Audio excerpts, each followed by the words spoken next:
nos versículos 16 e 17, nós encontramos uma informação muito curiosa, a informação de que Caim, em se retirando da face de Deus, se dirigiu para uma cidade ou uma terra chamada Nod, onde ele desposou aquela que foi sua esposa e teve com ela uma grande descendência. Então, estamos perguntando se determinados textos do Antigo Testamento não seriam códigos que nós precisamos estudar com mais segurança para não cairmos, por exemplo, em contradição do ponto de vista literal. Nós precisamos estudar com técnicos e pesquisadores de história, que nós os temos hoje em todas as direções.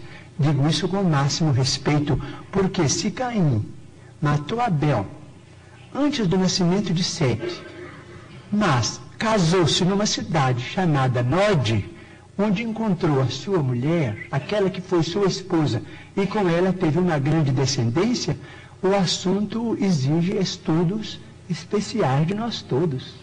Porque, segundo a criação no jardim edênico, a família inicial teria sido constituída pelas 4 pessoas às quais se refere o nosso caro pastor evangélico, senhor Manuel de Melo: Adão, Eva e os 2 filhos primeiros do casal. Vamos estudar então a questão com respeito à reencarnação. Mas o Manuel de Melo tem que estudar também, né? Todos nós. Então vamos chegar a uma conclusão.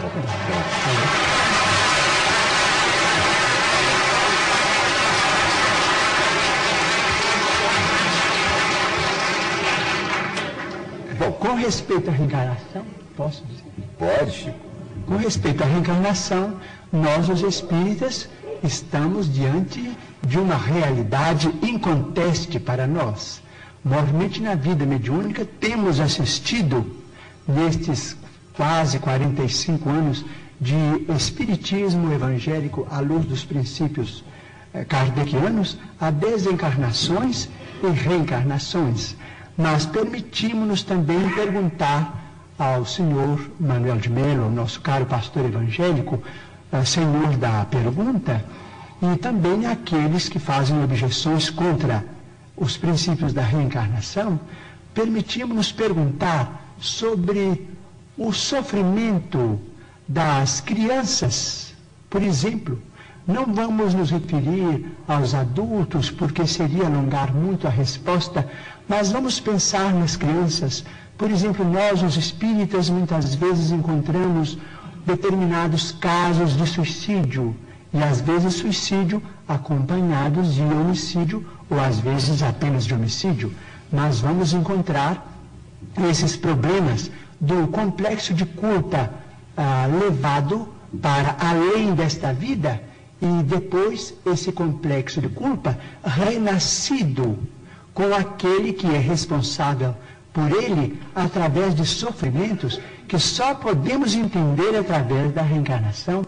Por exemplo, muitas vezes temos encontrado, por exemplo, irmãos nossos suicidas que dispararam um tiro contra o coração e que voltam com a cardiopatia congênita ou com determinados fenômenos que a medicina classifica dentro da chamada tetralogia de Fallot. Nós vimos companheiros que quiseram morrer voluntariamente pelo enforcamento e que voltam com a paraplegia infantil, comumente chamada de enfermidade de Little. Nós vemos muitos daqueles que preferiram o veneno e que voltam com malformações congênitas, com problemas miopáticos, com o mixedema, aqueles que às vezes violentam o próprio ventre e que voltam também sofrendo as tendências e que às vezes acabam se desencarnando com o chamado infarto mesentérico. Nós vemos, por exemplo, aqueles que preferiram morrer pelo afogamento para se retirarem da vida num ato de rebeldia contra as leis de Deus.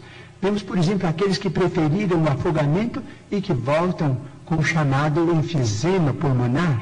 Aqueles que dispararam tiros no próprio crânio e que voltam com tantos fenômenos dolorosos, como, por exemplo, a idiotia, a acromegalia, quando o tiro, vamos dizer, quando o projétil alcança a hipófise, porque nós estamos em nosso corpo físico subordinado ao nosso corpo espiritual. Então, principalmente nos fenômenos, os fenômenos decorrentes do suicídio por tiro no crânio são muito dolorosos, porque vemos a surdez, a cegueira, a mudez congênitas, e vemos este sofrimento em crianças incompatíveis com a misericórdia de Deus, porque nós sabemos que Deus não quer a dor. Diz Emmanuel, se Deus quisesse a dor, Ele não teria nos dado a anestesia através da medicina. A dor é uma criação nossa. Chegamos ao além com um determinado complexo de culpa e pedimos para voltar ao corpo, trazendo as consequências de nossos próprios atos menos felizes. Então, pedimos ao Senhor Manuel de Melo, nosso caro pastor evangélico, que tem trabalhado tanto e cujo mérito nós todos reconhecemos e reverenciamos, para pensar conosco nestes problemas. Muito bem. Chico Xavier.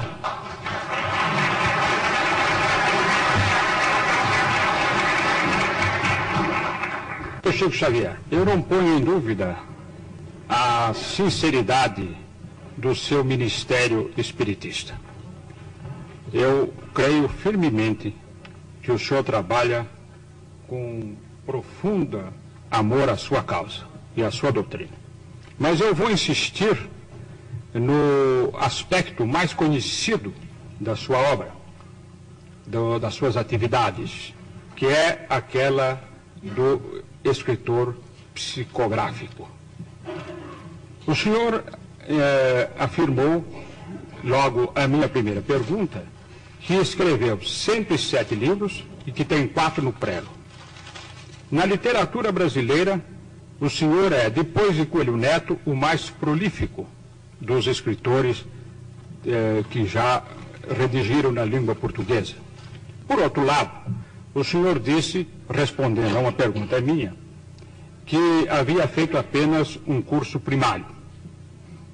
O senhor, para todos os que aqui estão e os que estão ouvindo no vídeo em casa, é um homem que tem uma grande fluência ao falar. O senhor constrói com perfeição a frase. O senhor tem lógica na exposição da sua doutrina. Logo, o senhor é um autodidata, que se compenetrou da doutrina que esposou e a estudou profundamente e passou a exercer o seu trabalho expondo essa doutrina. Eu insisto que a escrita automática no senhor deve ser mais o produto do inconsciente do que o produto da mediunidade. Não sei se o senhor conhece uma coleção de livros publicados na França com o título genérico A Maneira de, em que os autores Paul Rebu e Charles Miller em francês, fazem a imitação de vários autores. Por exemplo, Marcel Proust, cujo centenário acaba de passar, se o senhor ler uma página de Marcel Proust e uma página do livro A Maneira de, não distinguirá, ainda mesmo que tenha profundo conhecimento do estilo de Marcel Proust. É, portanto, esta é uma imitação consciente. Eu tenho para mim que o senhor, ao redigir os livros psicografados, agiu sob o impulso do inconsciente. O meu ex-antigo companheiro de imprensa, e caro companheiro de imprensa, Herculano Pires, cuja inteligência brilhante eu sempre respeitei e sempre aplaudi, criou um embaraço para a minha pergunta, ao falar em 400 autores que o senhor teria citado. Mas citar 40, o senhor citou 400 autores,